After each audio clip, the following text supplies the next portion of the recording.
Hello, scholars. Welcome back. I hope you all are doing fine. Today, we are going to start with Grade 4 New Images, Lesson 5, that is Meeting Gigi Grandpa, Part 1. Now, I want all of you to open page number 48 of your new images and let us read out about the writer, that is Subhadra Sen Gupta. Subhadra Sen Gupta has written over 30 books for children, including mysteries, historical adventures, ghost stories, and comic books. She was born in Delhi and has a master's degree in history. She writes a lot of stories set in the past, and one of the special things about her stories is that they allow us to go back in time and learn about the past in a fun way. Meeting Gigi Grandpa is in two parts. The first part is in this chapter and the story continues in chapter 6. At the end of this part, does the story make you want to know what happens next? Does the writer leave you wondering? Now, you may come to page number 49 and let us start reading the story. We call him Gigi Grandpa or Gigi for short. You'll agree that great-great-grandfather is a real mouthful and his full name, Jyotindra Mohan Chattopadhyay, is even longer. His name is on the cover of many books because, in his time, old Gigi was famous as the author of the first English Bengali dictionary. He then went on to write grammar books and alphabet primers and such boring stuff and made pots and pots of money. So, this is a story about Gigi Grandpa, that is great-great-grandfather, and he was famous because he used to write a lot of books and he also wrote English Bengali dictionary. Sometimes when I'm feeling friendly, I call him Droopy because he has the most amazing mustache I have ever seen, all bushy and drooping luxuriously over his upper lip.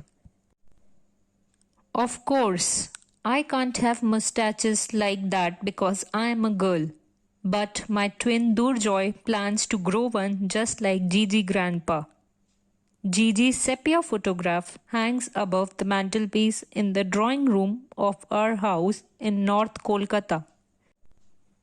So, there were two children, they were twins, and the names were Durjoy and Durba, and sometimes they used to call the grandfather as Droopy. It shows him sitting in a high-backed carved wooden chair wearing a dhoti, kurta and a shawl across one shoulder.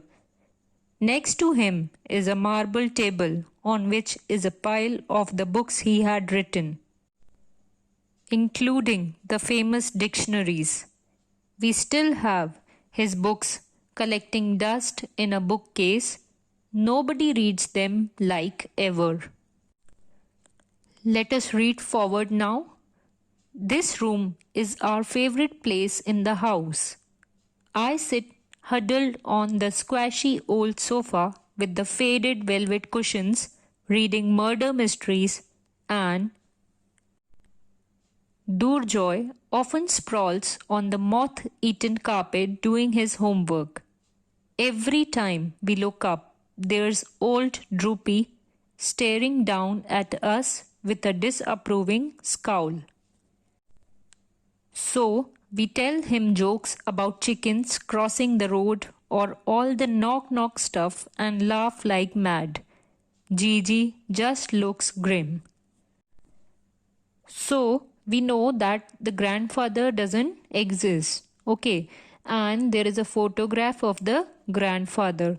So both the children, that is Durjoy and Durba, they keep on talking to the grandfather's photograph. They keep on cracking jokes in front of the photograph. At one time, our family was rich, which is why we have these carved ebony sofas. Here, the word ebony means a type of dark wood which is used for making the sofas, furniture, etc. 4 poster beds and pendulum clocks. Now you may open page number 51. Gigi used to travel around the city in a horse-drawn carriage and he ordered books from London. Now the carpet is full of holes. The clocks stopped working years ago and we take a bus to school. That Saturday morning it was raining, so we were stuck at home and Ma ordered us to dust the drawing room. I stood on a chair to clean Gigi's portrait. So basically these were school-going children and they did not go to school on Saturday as it was raining very heavily. So their mother told them to clean the room and they went to drawing room for cleaning it. Hi, Gigi. I thought I should greet him. How are the ulcers acting today? Durjoy laughed. Who said he had ulcers? Because he did not smile for the camera. I heard a small disapproving cough and a deep voice said, "You two have no manners. I am truly shocked." I froze. Durjoy stared at me. Did you say something just now in a funny voice? I was struck dumb. Right before me, Gigi sat up, turned his head and stared at me. Then, in the blink of an eye, he was still again. He moved, I yelled. So, here Durba was telling that I could see the portrait of the grandpa moving. Who? Durjoy was standing beside me. Gigi, grandpa. You are dreaming. With my eyes open while doing the dusting, you crazy. We stared in panic at Gigi as the sky outside became very dark and it began to rain. The room became dim and gloomy and a bit scary. So the sky became dark and it was like they were getting scared. They thought that like it is a ghost or something. Because whenever we see something unusual things happening, we see thunder, we see lightning, even we can hear the roaring of the clouds. So the room became very dark, the lights became very dim. Whenever Durjoy is nervous, he tells a joke. So he said, "Did you hear the joke about the office assistant?" He goes into his boss's office and says, "There's a man outside with a mustache," and the boss replies, "Tell him I already have one." So, whenever Durjoy used to feel nervous, he used to crack jokes and he did the same in that condition when they were scared. Now, you may open page number 52. I laughed and there was an echo. There was Gigi grinning at us. Good one about the mustache. He guffawed. I have one too. Oh boy, I whispered. You are really alive. Gigi stopped laughing. Ah well, that would be difficult after being dead for what year is it? 2012. So, as they were cleaning the portrait of Gigi grandpa, and they were in the drawing room. Suddenly they could see that the picture was talking. The grandfather was talking to them. Oh my lord, we are in the 21st century. I have been dead for 57 years. I am sort of alive, shall we say? Gigi took out a pair of spectacles from his kurta pocket and perched them on his nose.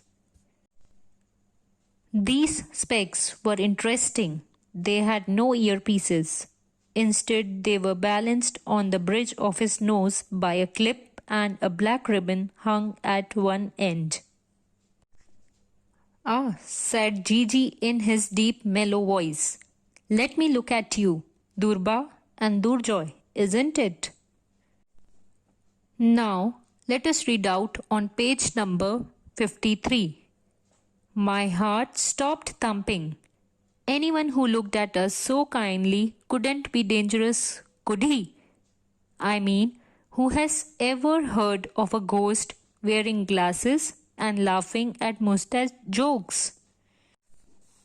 So they were very surprised that how could a person who is dead is talking to us, and the person, like, it is just a portrait of the person, and how is it able to speak? So they were very much shocked. Tell me something, his eyes bright with interest. Why do you to call me Gigi? My name is Jyotindra Mohan.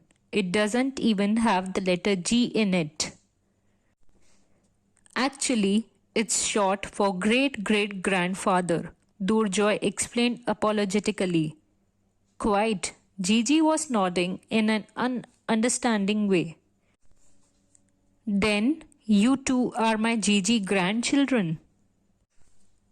So, basically, it is a story about Gigi grandpa, that is great-great-grandfather. And there were two children, Durba and Durjoy. And one day when they did not go to school, that was Sunday morning, so they were told by their mother to clean the room. And when they were cleaning the room, they started talking to their grandfather's portrait.